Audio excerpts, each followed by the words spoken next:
उड कालिया कामा चोरी कुट के तन पावा। दोस्तों ये जड़ा गीत हा वो विछोड़ा भरोचे का गीत खास करिए जिसले कंत बार नौकरी पर जाते नारा औंसियां पाई पाई है और कावें की चूरियां पाई पाई है वो दिखदियां भी कदों घर साड़ा कंत आओ। पर अज जे कोई फौजी भी कोई बाहर नौकरी करा दा है तो फौजी छुट्टी कट्टिए बाहर जाना होग तो फौजी बाद च जा घर का गैं पुट्ट नार कन्नै गै ओह्दा त्यार हो जाती अपना झोलू चुक्कियै आखदी अऊं तेरे बगैर नहीं रही सकती। वो पुरानियां जेह्ड़ी औंसियां पाइयै दिखदियां हां जेह्ड़ी कामे की चूरी पाइयै दिखदियां अजकल आह्लियां टिंड फुड़ी कन्नै गै चुकदियां। दोस्तों साढ़े कन्नै इक नार बैठी दी है ओह्दे कन्नै गल्ल कत्थ करिए ओह्दे मन की गल भी तुहाडे तक पहुंचाने की कोशिश करने। केह् नां जी तुहाडा? मेरा नाम प्रिया। प्रिया जी इत्थों दी नूंह? हाँ जी। प्योके केह्ड़ी जगह न? कोट भलवाल।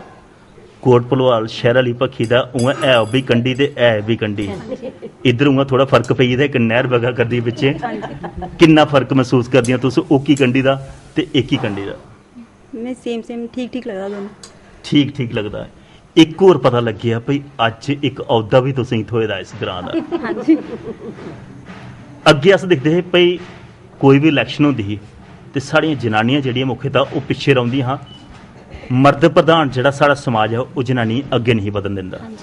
अज तुसें पंचायती इलैक्शन लड़ी ते कन्नै जित्ते भी, किन्ना तुस अपने आप गी फकर महसूस करदियां हो? एक जनानी होने नाते तुस किन्ना समाज दी इस सेवा करी सकदे हो? इस गल का भी फकर है कि मैं मतलब पंच बनी है इधर दी, लेकिन मेरी कोई वोट वगैरह कुछ नहीं पे, मी लोकें इ'यां गै बनाई ओड़े दा। निर्विरोध चुनेआ तुस? निर्विरोध बनी दी मैं जी। केह् समाजिक तुस मुख्यतः चेंज जिहड़ी है वो तुसें आह्नने दी कोशिश कीती है?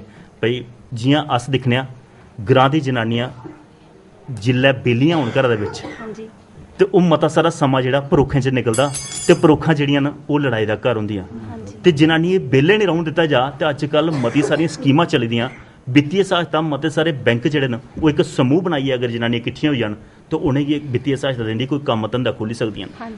क्या ऐसी कोई गैं पुट्टी तुसें भी कोई भई ऐसा? सिलाई सेंटर आस्तै अप्लाई कीता है ते गवर्नमेंट ने परमिशन दित्ती दी है, हुन थोड़ी देर शायद खुल्ली है इधर। जी। सिलाई कढ़ाई दे कन्नै कन्नै मिगी चेता न ओह् पराने दिन शायद तुसें भी होङन जि'यां हून औने आह्ले नराते न, नरातें दे विच साढ़े ग्राएं दे विच दीवार दे उप्पर माता दी प्रतिमा बनाइयै ते कुड़ियां जेह्ड़ियां न ओह् माता खेढदियां हां, ओह् पचैलन बनदियां हां। अजकल ओह् लुप्त होआ करदा। क्या अपनी संस्कृति की अग्गे बधाने वास्ते पंच होने नाते तुस परतियै ओह्की गैं पुट्टी सकदियां भई ओह् चीज़ परतियै होए? नहीं, कोशिश कर सकदी हैं लेकिन हाले कीती नहीं है।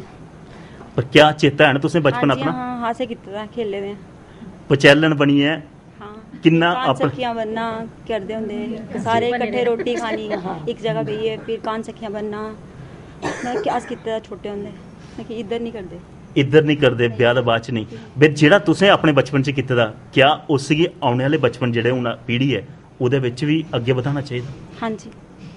इस बारी कोशिश होग शायद। इ'यां घर घर ते अस दिक्खा करने फिर माता दी अस साख लाने आं, अगर किट्ठे होइयै कुड़िया कुसै घर करन ते ओह् ओह्दे कन्नै मते जने दी आवाज़ जेह्ड़ी है ओह् ज़्यादा पुजदी है माता तक। हाँ जी। संगठन विच ज़्यादा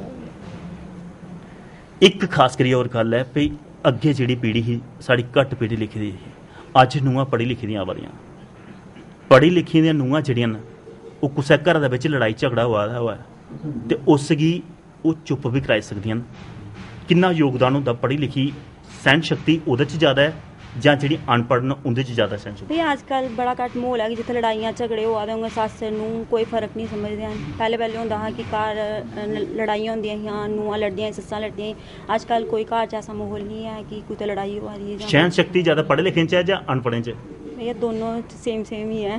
सेम है। जे कोई आखदे भई जेह्ड़ा पानिया घुट्ट पीए ते गुस्सा ढाली लै ते ओह्दे च गै ज़्यादा है, भाएं ओह् पढ़े लिखे दा भाएं अनपढ़। अजकल कुसै दे घर नहीं लभदा, साढ़े म्हल्ले कुसै घर लड़ाई नहीं होंदी, कोई झगड़ा नहीं होंदा, कुछ भी नहीं। जी दोस्तों गल सच्ची है। मते बारी अस जिक्र करने आं भई खास करियै साढ़े ग्राएं दे बिच मती सारियां साढ़ियां औरतां जेह्ड़ियां न ओह् बेलियां बैठियां होंदियां और बेला घर हमेशा शैतान दा घर होंदा कि जिल्लै जनानियां चार बैठियां किट्ठियां उ'नें अपना जिल्लै ढिड्ड फरोलदियां ते इक दूए दियां परोखां गै होंदियां।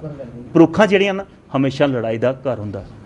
अगर जि'यां एह् महिला पंच जित्ती दियां न एह् आखदियां भी सिलाई सेंटर दा इन्हें अप्लाई कीते दा और सैंक्शन भी होई जाग अगर ये एकमुठ होई है वित्तीय सहायता लईए कोई ऐसा बुटीक का काम करन इन्हें कि पैसे भी चार बचगन तो खास करिए वो जो बेला दिमाग जो शैतान का घर वो छुटकारा भी होगा तो वो कन्ने कन्ने जियां इन्हें अज आख्या भी कोशिश करगे अपने पुराने रीति रिवाजें गी उन्हें भी जिंदा रखने का जियां कान सकियां अज भी कई ग्राएं च कुड़ियां बना करदियां माता रखनी पचैलन बननी वो भी करा करते हैं ये संस्कृति सांझी होआ करदी है ग्रां बुद्धि की।